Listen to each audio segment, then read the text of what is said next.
अच्छा भाई, November 19 paper 3 variant 3।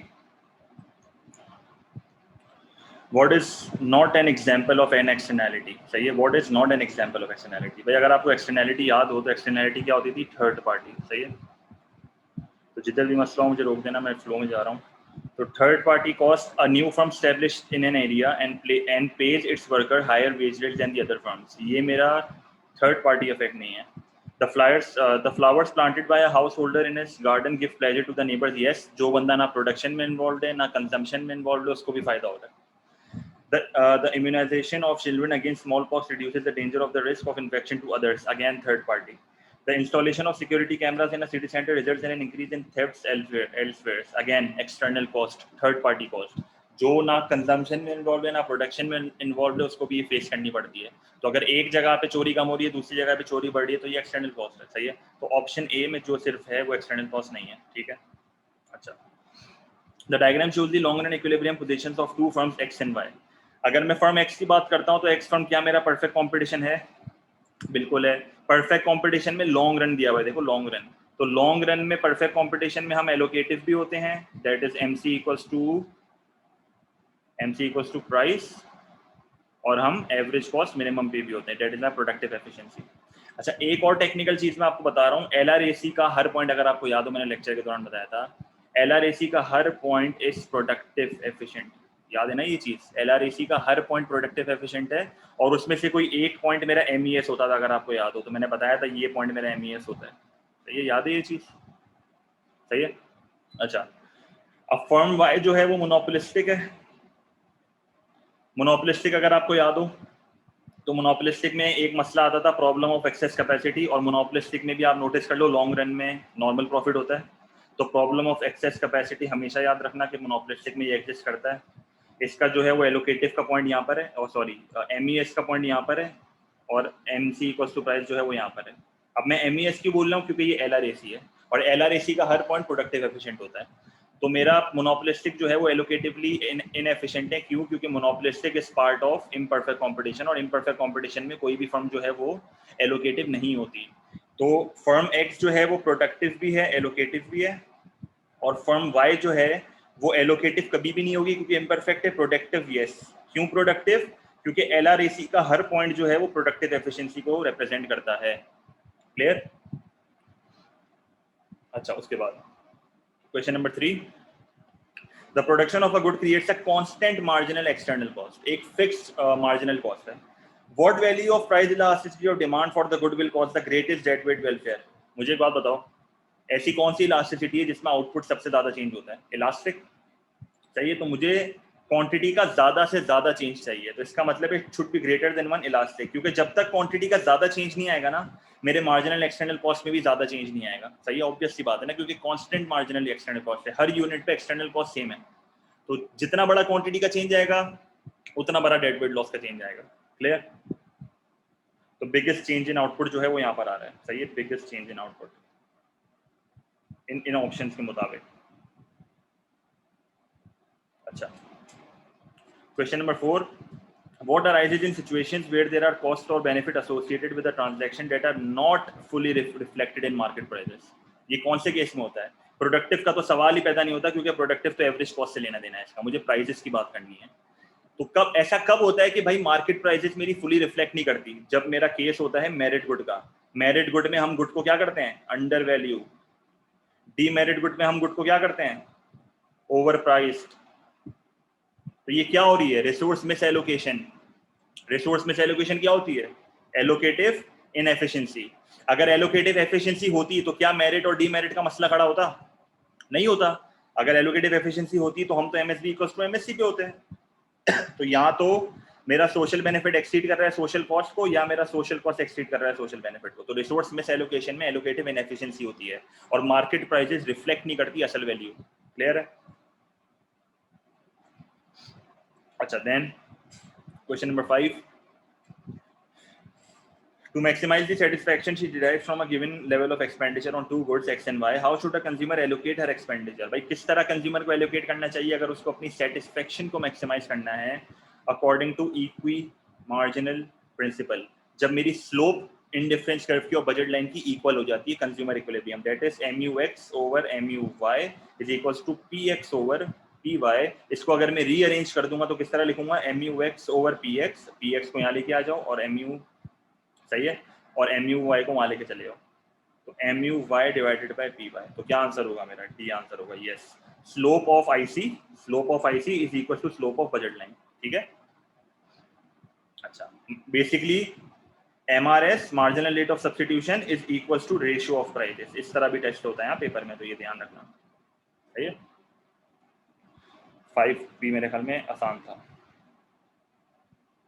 Question number 6, the diagram shows the indifference curve for a consumer for good X and Y together with the consumers budget line, ठीक है। तो initially मैं यहाँ पर operate कर रहा हूँ, तो इनिशियली मेरा Y इतना है और मेरा X इतना है। अच्छा, मैं अब आ गया IC2 के ऊपर, सही है, BL2 के ऊपर, तो अब जो है मेरा Y इतना हो गया और मेरा X इतना हो गया, तो क्या आंसर होना चाहिए, क्या मैं दोनों गुड्स को कम खरीद रहा हूँ? तो ये बोल रहा है कि प्रेफरेंसेस किस तरह चेंज हुई हैं, I am buying fewer goods of X and Y, तो बी आंसर होगा, सही है। अब तक तो बहुत हल्के MCQ में, सही है। 7, the price of brand X is $2, X is of $2 and Y is of $1. The consumer has $20 income to spend on these brands. Which combination of the two brands would be points on the same budget line? मुझे एक बात बताओ, अगर दोनों same budget line के ऊपर लाई कर रहे हैं और मेरी इनकम $20 है, तो मुझे एक बात बताओ, अगर ये दोनों बजट लाइन के ऊपर ऑपरेट कर रहे हैं तो इसका मतलब है कि ये लोग अपने पूरे $20 खर्च कर रहे हैं, हाँ या ना? अगर ये बजट लाइन के ऊपर ऑपरेट कर रहे हैं तो पूरे $20 खर्च कर रहे हैं, सही है। एफिशिएंट कॉम्बिनेशन है, जिस तरह मैंने बताया था। अगर आप अंदर ऑपरेट कर रहे हो तो आप अपनी पूरी इनकम खर्च नहीं कर रहे, अगर आप ऑन दी बजट लाइन कर रहे हो तो पूरी इनकम खर्च कर रहे हो, और वो तो आपकी औकात से ही बाहर है, अनअटेनेबल। तो मुझे एक बात बताओ, मेरी इनकम यहाँ पर पूरी खर्च हो रही है, 20 यूनिट्स ऑफ गुड बाय, $20 खर्च हो रहे हैं, एक Y $1 का है तो 20 यूनिट खरीद रहा हूँ, $20।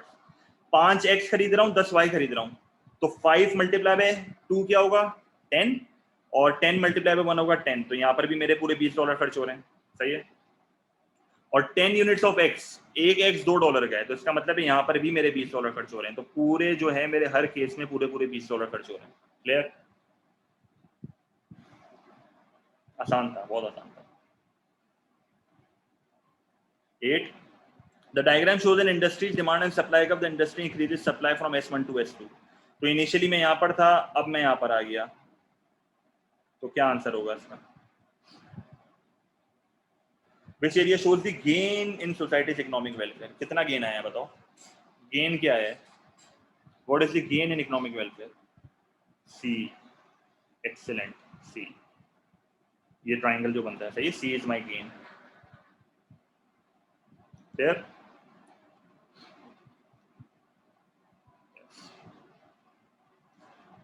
Question number 9.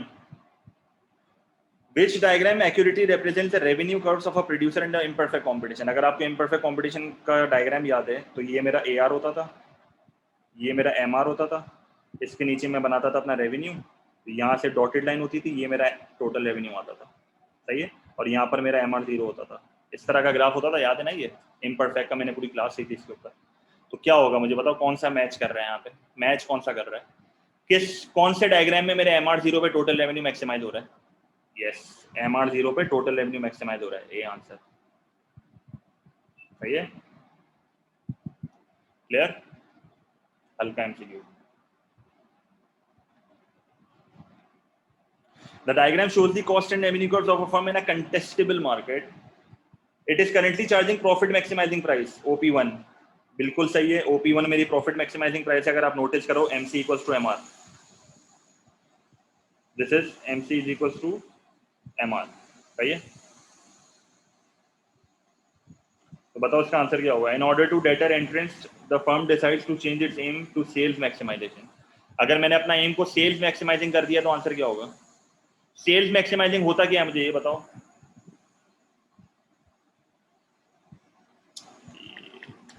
बेसिक गलती कर रहे हो। यस, सेल्स रेवेन्यू मैक्सिमाइजिंग नहीं है ये। अगर ये सेल्स रेवेन्यू बोलता ना तो फिर आप MR 0 पे आते हैं, इसने बोला है सेल्स मैक्स, तो इसका मतलब है average cost is equal to average revenue. This is my answer. Q4 पे आएगा ये, समझ आया? देखो ये बेसिक गलतियां, सवाल पढ़ो सही से, ठीक है? Sales maximisation subject to normal profit बोल दो, परफेक्ट कंटेस्टेबिलिटी बोल दो, कुछ भी बोल सकते हो बिल्कुल। Question number 11, the table shows the details of mergers, purchases and sales involving UK companies in 2015 and 2016. सही है, simple. What can be concluded from the data? What can be concluded from the data? अच्छा, अब अगर आप notice करो तो ये मुझे दो अलग अलग डेटा दिया हुआ है, एक transaction in the UK bye foreign companies है और एक यूके कंपनीज है। अच्छा, पहला ऑप्शन क्या है? Purchasing activity abroad by UK companies increase from 2015 to 2016।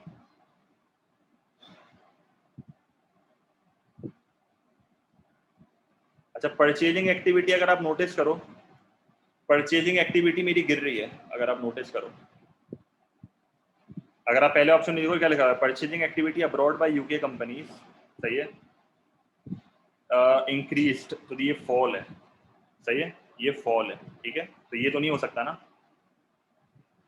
The purchasing activity bye UK companies exceeded purchasing activity bye foreign companies, क्या ऐसा हो रहा है? अगर आप नोटिस करो, purchasing activity bye UK companies इतना है 25 + 16, और यहाँ पर देखो कितना है 187, तो ऐसा भी नहीं हो रहा है, बहुत ज्यादा है, नहीं हो सकता। Purchasing activity by the UK companies exceeded sales activity in both years, ये देख लेते हैं। अगर आप नोटिस करो, परचेजिंग एक्टिविटी मेरी ज्यादा है, सेल्स मेरी कम है, परचेजिंग एक्टिविटी मेरी ज्यादा है, सेल्स मेरी कम है, इसी तरह परचेजिंग एक्टिविटी मेरी ज्यादा है, सेल्स मेरी कम है, एंड परचेजिंग एक्टिविटी ज्यादा है, सेल्स मेरी कम है, तो क्या ये सच है? बिल्कुल सच है। The value of sales by foreign companies increased, आप नोटिस कर लो, फॉरेन कंपनीज की सेल्स बढ़ रही है क्या? सेल्स गिर रही है, सेल्स आर फॉलिंग, तो मेरा आंसर होगा सी। क्लियर?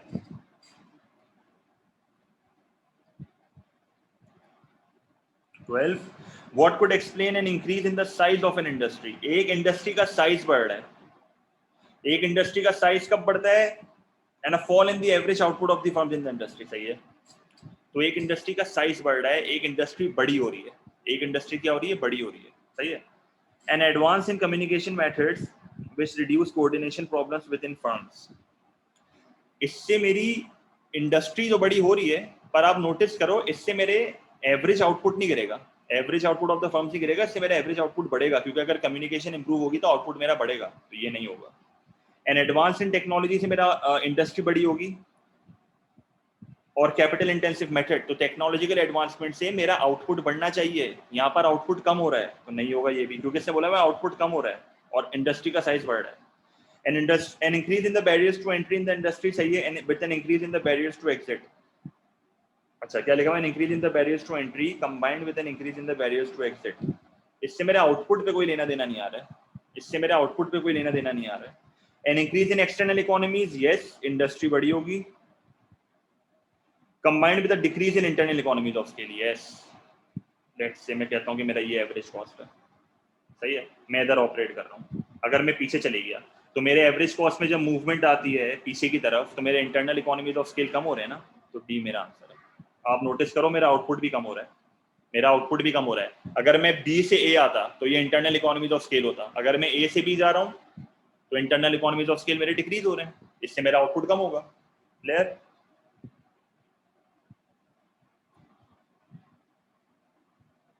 सही। Number 13, which characteristic would make it easier for firms of an industry to collude? कल्यूड का मतलब लेट से भाई कार्टेल बना ली या कुछ भी कर लिया, तो कार्टेल की कंडीशंस क्या थी? कार्टेल की कंडीशंस ये थी, लार्ज नंबर ऑफ फर्म्स नहीं होनी चाहिए, स्मॉल नंबर ऑफ फर्म्स होनी चाहिए। होमोजीनियस प्रोडक्ट्स, यस, इजियर ना, अगर सिमिलर प्रोडक्ट्स होंगे तो कार्टेल मेरा आसानी से होगा, क्योंकि आप कोटा डिसाइड कर पाओगे, मैंने बताया था। लो बैरियर्स नहीं होने चाहिए, हाई बैरियर्स होने चाहिए। अगर लो बैरियर्स होंगे तो मार्केट की सप्लाई बढ़ जाएगी, तो कोटा का कुछ फायदा ही नहीं होगा, अपने को तो शॉर्टेज क्रिएट करनी है ना कार्टेल में। रैपिड टेक्नोलॉजिकल चेंज नहीं होना चाहिए, बार बार अगर टेक्नोलॉजी चेंज होगी तो आप कभी कोटा सेट ही नहीं कर पाओगे, सही है। क्लियर? तो 13B से जो है मेरी आसानी पैदा हो जाएगी। A fashion model is paid 5 lakh a year. If the next paid job he could get is as a teacher of 1 lakh, तो ये नेक्स्ट बेस्ट पेड जॉब है, इसका मतलब है ये मेरी ट्रांसफर अर्निंग है, ये मेरी अपॉर्चुनिटी कॉस्ट है कि भाई मेरे पास next best alternative.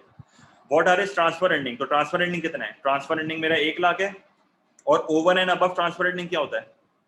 Economic rent. तो ये मेरा इकोनॉमिक रेंट होगा, सही है। तो 1 लाख मेरा ट्रांसफर अर्निंग, और 1 लाख के ऊपर जितना भी है वो मेरा इकोनॉमिक रेंट है। तो मेरा 4 लाख इकोनॉमिक रेंट हो गया, 1 लाख मेरा ट्रांसफर अर्निंग हो गया, सही है। 15 wages in industry X are significantly higher than industry Y. कह रहा है कि वेजेस जो एक्स में है ना, इंडस्ट्री एक्स में हाई है, और इंडस्ट्री जो वाई में है ना, वेजेस लो हैं, सही है। Workers in industry Y are highly mobile. अगर मुझे बताओ इंडस्ट्री वाई में वर्कर हाईली मोबाइल हैं, फ्लेक्सिबल हैं, जोग्राफिकल मोबिलिटी है, तो इसकी वजह से तो वेजेस ज्यादा होंगी। तो ये ऑप्शन तो नहीं हो सकता, इससे तो वाई में ज्यादा वेजेस होनी चाहिए। Trade union organisation in industry Y is relatively strong. अगर ट्रेड यूनियन स्ट्रॉन्ग होगी तो इंडस्ट्री वाई में वेजेस हाई होनी चाहिए, यहाँ पर लो हैं। Industries X and Y compete with each other. अगर ये दोनों वर्कर के लिए compete कर रहे हैं तो मेरी इंडस्ट्री वाई में वेजेस कम क्यों होंगी? वेजेस तो ज्यादा होनी चाहिए, क्योंकि कंपटीशन चल रहा है ना। अगर ये वेजेस कम देगा ऐसे तो इंडस्ट्री वाई में कोई काम ही नहीं करेगा। तो इंडस्ट्री वाई में कोई ऐसी कोई अलग चीज होगी जिसकी वजह से लोग वहां पर काम कर रहे हैं। Industry Y has non monetary advantages. Yes, ये जो है वो वेजेस कम दे रहा है, पर ये उसको कॉम्पनसेट कर रहा है नॉन फाइनेंशियल एडवांटेजेस से, सही है। सही है, छुट्टियां ज्यादा दे दी, लीव ज्यादा दे दी, वर्किंग वीक कम होगा, सही है, आर्ट्स कम होंगे।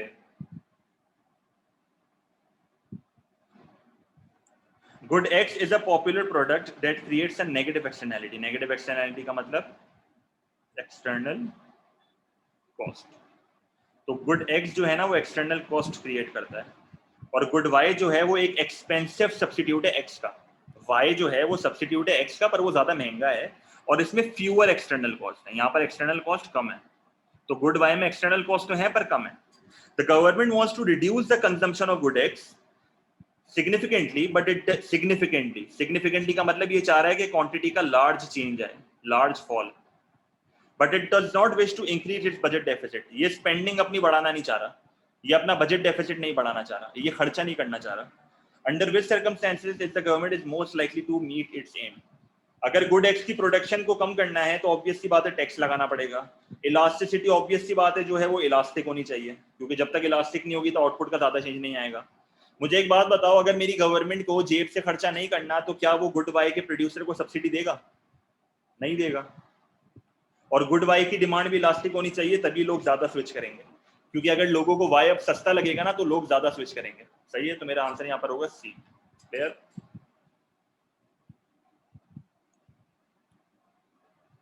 17 which changes in direct is income tax, indirect tax goods and services पे लगता है, are likely to increase the inequality को बढ़ा रहा है। हाँ, ये गरीब और अमीर का फर्क बढ़ा रहा है in the distribution of income in a developed economy। तो मुझे बताओ, अगर मुझे इनइक्वालिटी को बढ़ानी है तो डायरेक्ट टैक्स बढ़ाने चाहिए, गिराने चाहिए? Direct tax is basically progressive taxation, तो क्या करना चाहिए बताओ? प्रोग्रेसिव टैक्स को कम, यस, फॉल। और इनडायरेक्ट टैक्स को बढ़ाना चाहिए, अगर मुझे बढ़ाना है रिग्रेसिव को बढ़ा दूंगा, नहीं, इनडायरेक्ट टैक्स को बढ़ाएंगे ना, इनडायरेक्ट टैक्स सिर्फ रिग्रेसिव, इसका इंपैक्ट गरीबों पे ज्यादा आता है, यस, सही है। अच्छा अच्छा अच्छा, तो रिग्रेसिव, तो इनडायरेक्ट टैक्स को बढ़ाएंगे, सही है, इनडायरेक्ट टैक्स को बढ़ाएंगे, हाँ बिल्कुल, डायरेक्ट टैक्स को बिल्कुल गिराएंगे, सही है सही है। तो इनडायरेक्ट टैक्स को बढ़ाएंगे, रिग्रेसिव टैक्सेशन बढ़ जाएगी, तो इससे इनइक्वालिटी बढ़ जाएगी, सही है। 17 का P. 18 A city has a problem with litter on its streets. रोडों पे कचरा होता है. The city council is considering several measures to reduce the litter. Basic. कचरा कम करना चाह रहे हैं, obvious सी बात है. Which measure to reduce litter would involve the use of nudge theory? Nudge theory क्या होती है? Don't force people. सही राह दिखाओ. Sense of direction. Poke. तो किधर हो रहा है बताओ? Banning is not nudge theory. Installing signs directing people to new litter bins and thanking them for using the bins. Yes, this is part of nudge theory. लोगों को आप nudge कर रहे हो, अगली बार के लिए encourage कर रहे हो कि भाई अगली बार भी कचरे के डब्बे में ही फेंकना, thank you बोल रहा है। Raising local tax, no, it is not a nudge theory. Remove all litter bins so that the people have to take the litter home. वाह वाह भाई, क्या पॉलिसी है, सही है, तो बी आंसर होगा, सही है। क्लियर?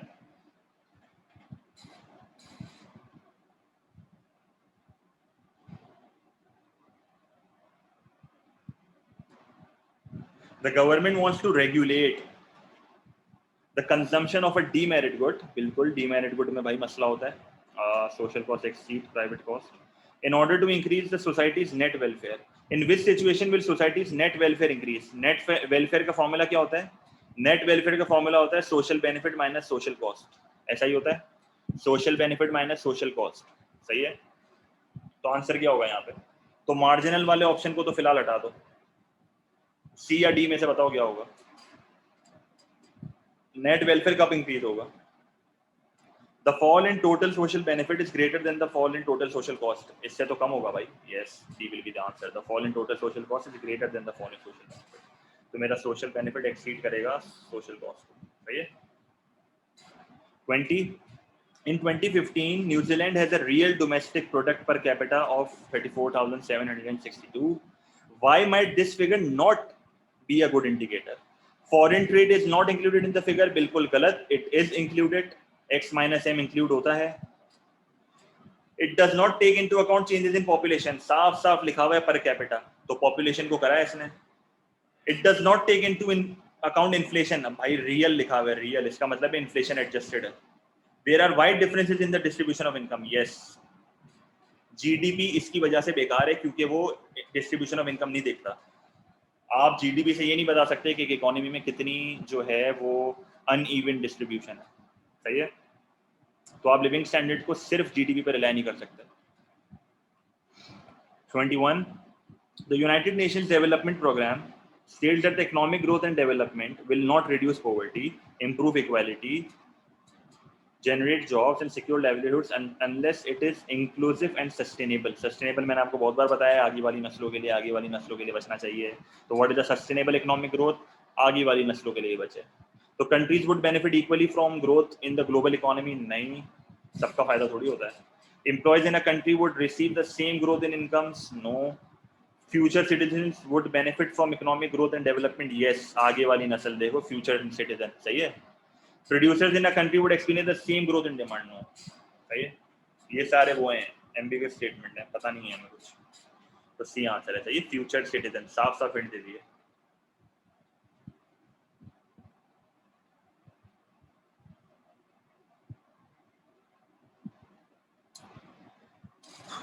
अच्छा, एम्प्लॉयमेंट की मुझे इन्फॉर्मेशन दी हुई है.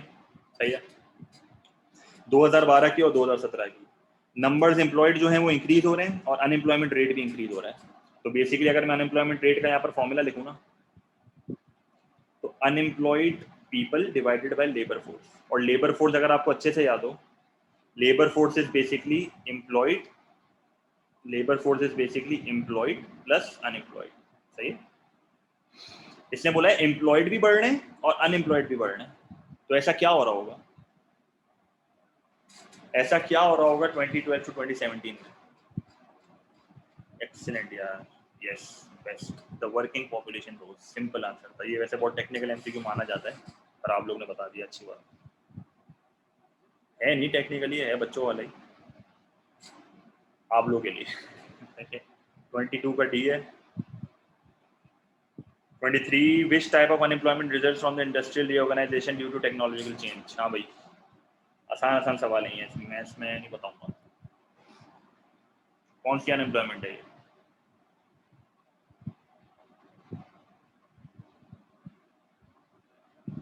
Industrial reorganisation, technological unemployment, structural unemployment है. नहीं, ये सीजनल थोड़ी होगी, ना फ्रिक्शनल होगी ना सिक्लिकल होगी. सही है?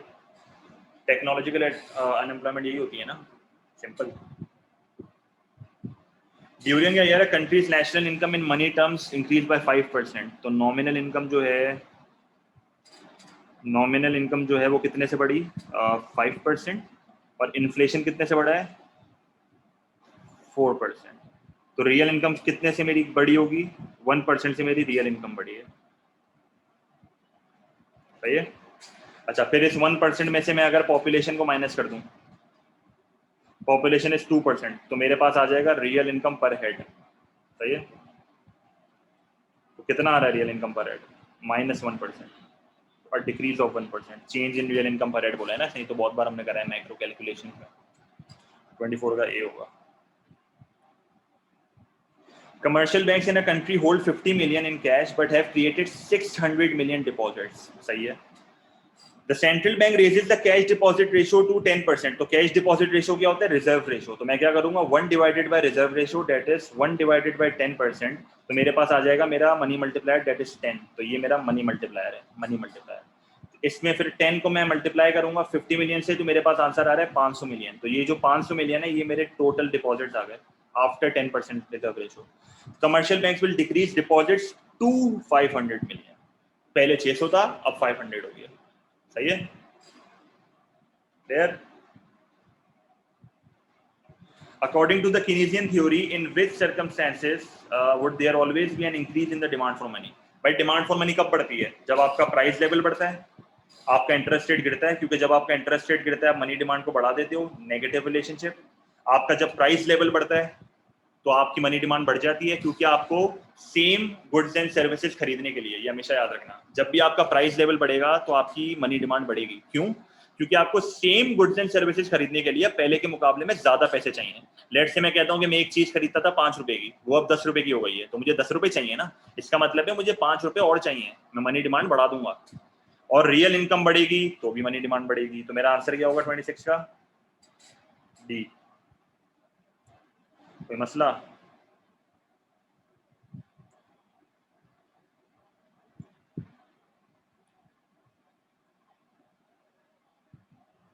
Increase, increase, decrease. 27. A country decides to abolish its tariff on imports of copper from Zambia. Zambia से जो है ये लोग जो हैं वो इंपोर्ट करते थे, अब इन लोगों ने टैरिफ को रिमूव कर दिया है। टैरिफ को क्या कर दिया? रिमूव कर दिया है। Under which circumstances would this benefit Zambia? मुझे एक बात बताओ, अगर जाम्बिया से टैरिफ रिमूव होंगे तो क्या मैं ये कह सकता हूँ इंपोर्ट की प्राइसेस गिरेंगी? और अगर जब इंपोर्ट की प्राइसेस गिरेंगी तो जाम्बिया को फायदा कब होगा? जाम्बिया को जब फायदा होगा जब मेरी इलास्टिसिटी क्या होनी चाहिए? कॉपर की। कॉपर की इलास्टिसिटी क्या होनी चाहिए कि जाम्बिया को फायदा हो? इलास्टिक होनी चाहिए। Yes, more than one elastic. क्योंकि जब इलास्टिक होगी तो आपकी क्वांटिटी जो है वो ज्यादा से बढ़ेगी, जिसकी वजह से जाम्बिया का रेवेन्यू बढ़ जाएगा। भाई मतलब बेसिकली एक्सपेंडिचर बढ़ेगा, इंपोर्ट का मेरा एक्सपेंडिचर बढ़ेगा, और अगर इसका एक्सपेंडिचर बढ़ रहा है तो जाम्बिया का रेवेन्यू बढ़ेगा। समझ आया? समझ आया? ये अगर इसका एक्सपेंडिचर बढ़ेगा तो जाम्बिया का रेवेन्यू बढ़ेगा ना, बात तो एक ही है, क्योंकि रेवेन्यू और एक्सपेंडिचर इक्वल है। A small island company imports most of its raw materials and demand for its exports is price elastic. Export की demand price elastic है। करेंसी अप्रिशिएट हो रही है, करेंसी अप्रिशिएट होती है तो एक्सपोर्ट की प्राइसेस जो हैं वो गिरती हैं, इंपोर्ट नहीं, एक्सपोर्ट की प्राइसेस जो हैं वो बढ़ती हैं, इंपोर्ट की प्राइसेस जो हैं वो गिरती हैं। तो एक्सपोर्ट की प्राइसेस अगर बढ़ रही हैं तो क्या पहले के मुकाबले में एक्सपोर्ट की जो क्वांटिटी है वो ज्यादा से गिरेगी, जिसकी वजह से एक्सपोर्ट का रेवेन्यू गिर जाएगा। और इंपोर्ट की प्राइसेस गिर रही हैं तो इंपोर्ट की क्वांटिटी जो है वो बढ़ेगी, जिसकी वजह से इंपोर्ट का एक्सपेंडिचर भी बढ़ जाएगा। तो मुझे एक बात बताओ, एक्सपेंडिचर बढ़ रहा है, रेवेन्यू गिर रहा है, बैलेंस ऑफ ट्रेड मेरा क्या होगा? डेफिसिट।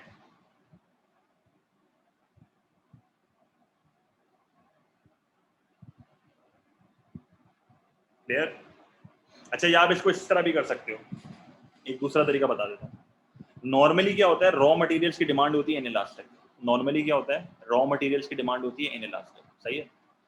तो अगर इनइलास्टिक है तो क्या होगा, मेरा इंपोर्ट का एक्सपेंडिचर भी जो है वो गिरेगा। सही है?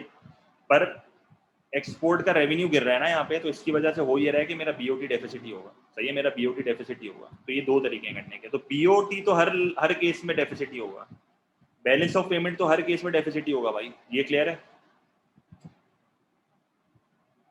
अच्छा, अब मुझे बताओ इन्फ्लेशन पे क्या इफेक्ट आएगा? अगर मेरे एक्सपोर्ट्स कम हो रहे हैं, अगर मेरी एक्सपोर्ट्स कम हो रहे हैं, मेरा एक्सपेंडिचर कम हो रहा है, तो मेरी एवरेज एग्रीगेट सप्लाई बढ़ेगी, जिसकी वजह से प्राइसेस गिरेंगी, तो मेरी कॉस्ट पुश इन्फ्लेशन कम हो जाएगी। और यहाँ पर जो है वो मेरे मुल्क में एग्रीगेट डिमांड गिरेगी, तो जिसकी वजह से मेरे मुल्क में जो है वो प्राइसेस कम हो जाएंगी, तो इन्फ्लेशन जो है वो फॉल होगा। हमेशा याद रखना, हमेशा याद रखना,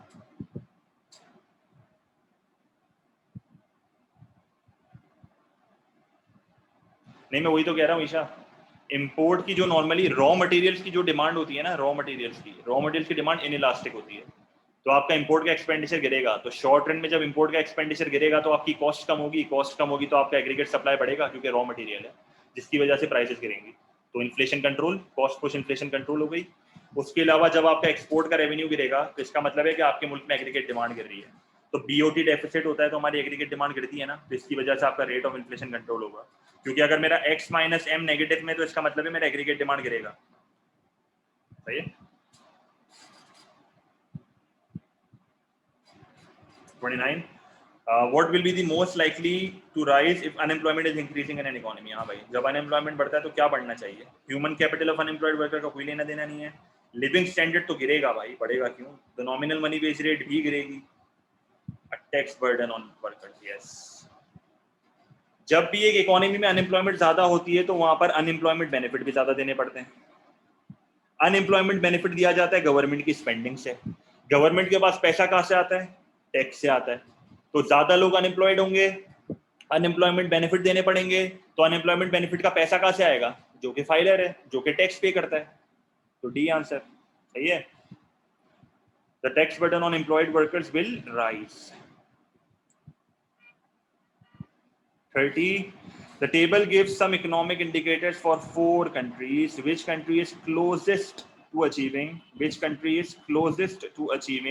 the principal aims of government economic policy? हाँ भाई, which country is closest to achieving the principal aims of government economic policy? Government की इकोनॉमिक पॉलिसी क्या होती है? परसेंटेज चेंज इन जीडीपी मेरा पॉजिटिव होना चाहिए और ज्यादा से ज्यादा होना चाहिए। रेट ऑफ इन्फ्लेशन कम से कम, अनएम्प्लॉयमेंट कम से कम, balance of payment percentage of GDP ज्यादा से ज्यादा।